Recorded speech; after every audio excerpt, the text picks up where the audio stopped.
Welcome, viewers. Today we uncover the dark secrets buried beneath the ashes of a fallen city.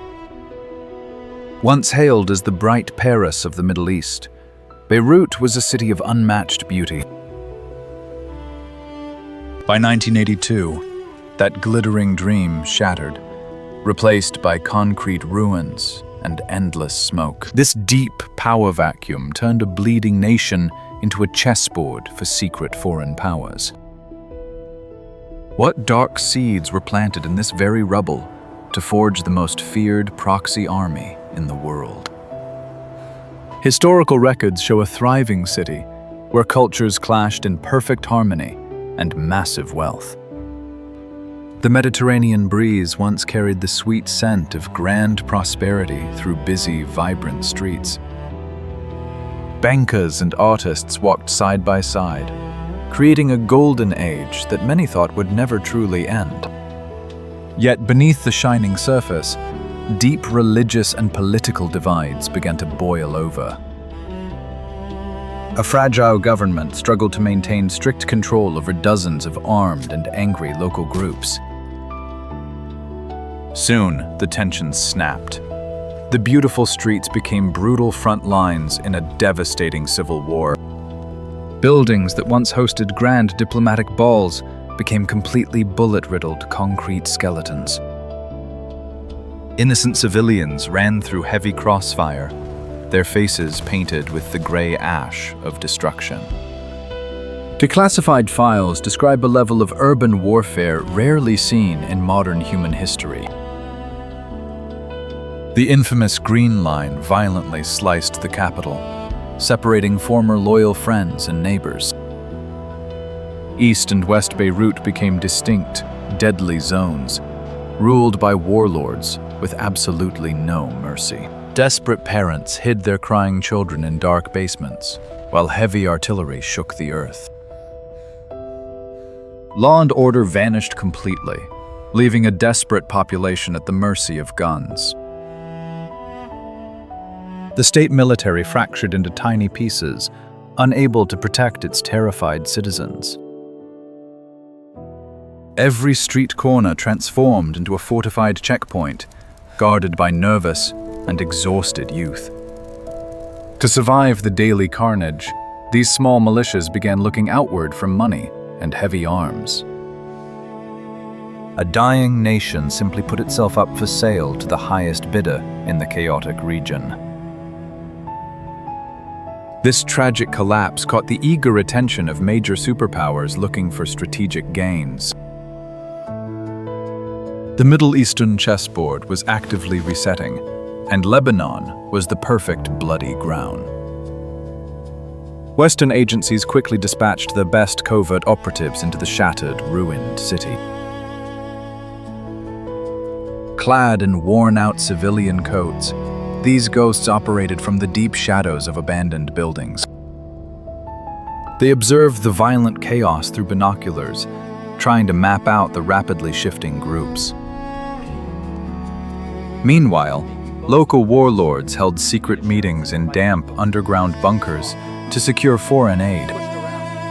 They traded influence for massive shipments of modern rifles and highly destructive explosive gears. Every single neighborhood had a different master, making the political puzzle so complex. Many modern scholars argue that this extreme fragmentation made long-lasting peace totally doomed. The United States and its allies desperately tried to stabilize the state to protect their gains. But in a city where trust was bought with blood, traditional diplomacy had no real power left. The Proxy War began to escalate. Foreign money fueled the endless cycle of brutal revenge. If you were trapped in a falling nation, would you seek help from the dangerous and shadowy outside force? Far away from the coastal ruins, a different kind of foreign power was watching the chaos unfold. In the East, a massive revolution transformed a major nation into a highly fierce republic. They saw the suffering in Lebanon not just as a tragedy, but as a divine strategic chance. Exporting their revolution became a holy mission, and the power vacuum offered an opening.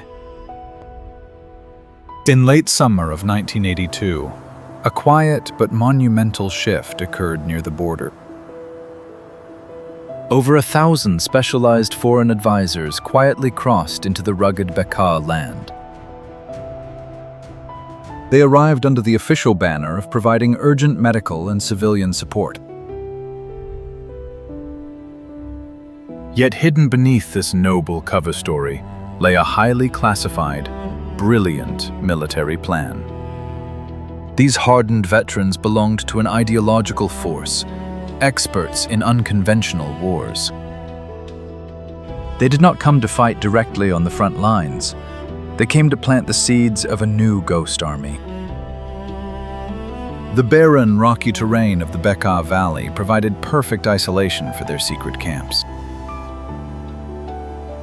Young, disenfranchised local men, tired of being victims, flocked to these remote training facilities. Here, they found more than just deadly weapons. They found strict discipline and a powerful new purpose. The foreign advisors brought an entirely new doctrine, blending deep faith with modern guerrilla strikes. They were actively building a forward defense line, projecting their power miles away from their home. Under the desert sun, local recruits transformed into highly organized and lethal modern fighters. Historical records show the training was brutal, forging a truly unbreakable brotherhood bond.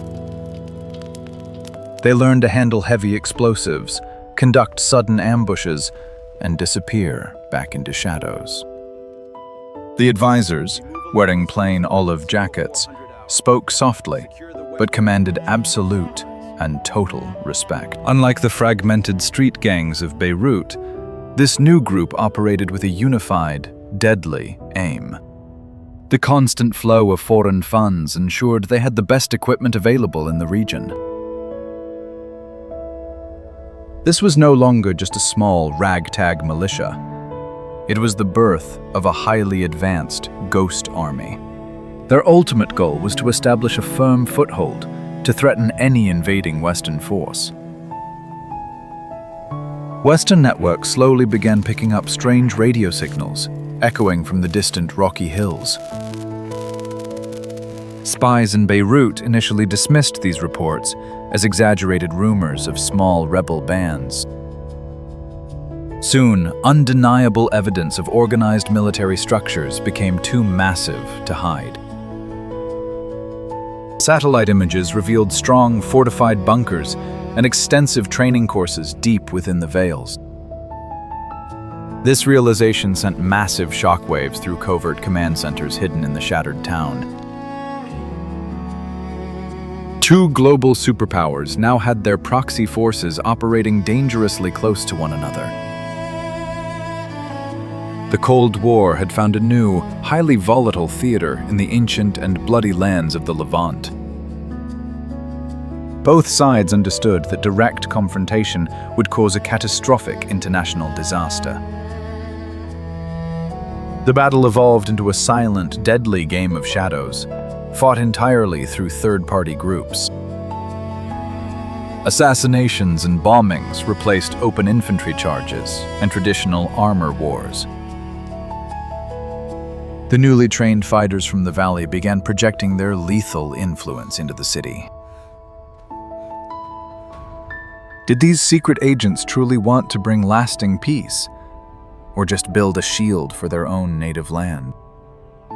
The streets of Beirut grew even more dangerous as invisible lines of control shifted almost daily. Western operatives were hunted by a deadly enemy they could barely see and hardly understood.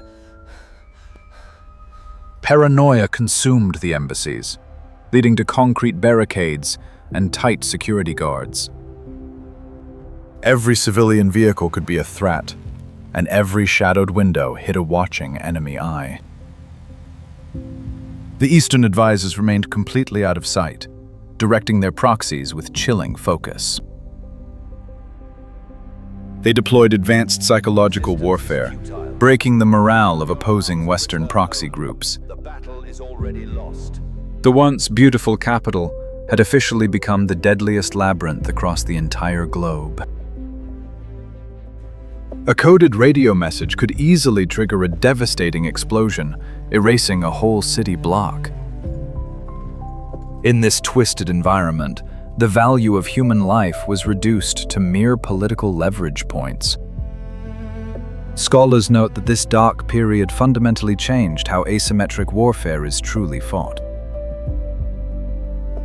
Conventional armies found themselves paralyzed by highly motivated, invisible strike team cells.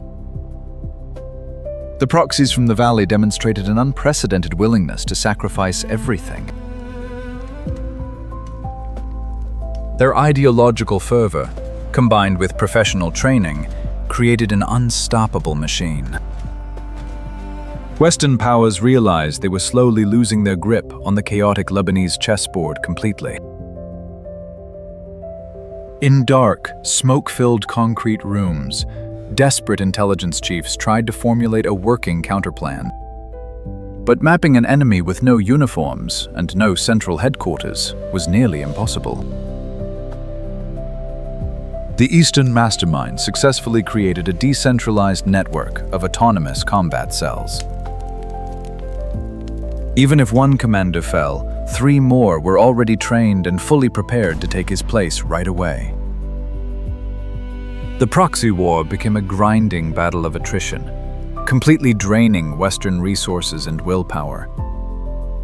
The civilian population continued to suffer immensely under the heavy weight of this invisible war. Their destroyed homes were mere stepping stones for foreign giants playing a deadly geopolitical game. Secret negotiations often took place in neutral lands, but they rarely yielded any real, lasting peace. Both sides believed they fought for the ultimate survival and total dominance of their very own core beliefs. The Eastern advisors had proven that a small, dedicated force could disrupt a global superpower fast. Their successful dark experiment in the Beqaa Valley would soon be exported to other troubled regions. The blueprint for modern proxy warfare was fully written in the blood of desperate Lebanese people. As bloody months dragged on, the sheer complexity of the multi-layered conflict exhausted all participants. Yet the secret puppet masters refused to walk away, endlessly moving pieces across the ruined board. The silent clash of empires in the shadows of Beirut left deep scars that would take generations to heal. This dark labyrinth of hidden foreign power forever altered the delicate balance of the Middle East. The unseen enemy shattered the absolute confidence of Western military commanders. They realized that high-tech weapons were useless against ghosts hiding in the urban maze. Meanwhile, the Eastern commanders quietly observed their growing power from the deep shadows. The seeds planted in the dusty Beqaa Valley had bloomed into a terrifying new force. This highly disciplined militia became the ultimate blueprint for modern proxy wars. Foreign interventions failed completely, unable to crush an ideology fueled by faith. These local fighters deeply embedded themselves into the social fabric of the torn nation. The romantic dream of the peaceful Paris of the East was buried forever under cold debris. Lebanon was permanently transformed into a bloody stage for endless regional conflicts. In the quiet, dark corners of the world, unseen hands continue to play a deadly game of chess. Powerful empires sit safely in the shadows, moving their fragile wooden pieces forward. Every calculated move on this dusty board represents thousands of shattered human lives.